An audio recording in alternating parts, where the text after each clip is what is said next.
Dufourmentel flap. Dufourmentel flap is very similar to the rhomboid flap, but here the rhomboid has a long diagonal here. Because of this long diagonal, the angle at A is more than 120 degree and angle at B and D is less than 60 degrees. Here we will extrapolate this CD line and we will draw a line passing through C. Now we will bisect this angle and we will draw a line reaching point E of length L centimeter.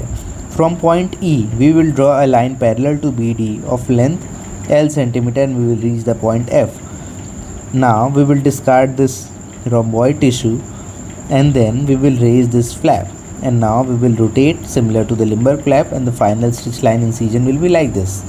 Comparing to the Limberg flap we will have a stitch line incision like this. Now coming to the Webster 30 degree flap.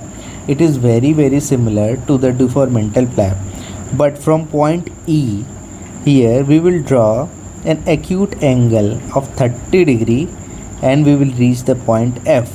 Now we will discard this rhomboid tissue and we will raise this flap and do the rotation. The final stitch line will be very much similar to the Dufourmentel flap. Now coming to the Webster modification with emplasty, it is very similar to the previous. Here, instead of dissecting all this tissue, we will leave this diamond shaped tissue here. Now the final stitch line will appear like this. This is the emplasty modification. Thank you.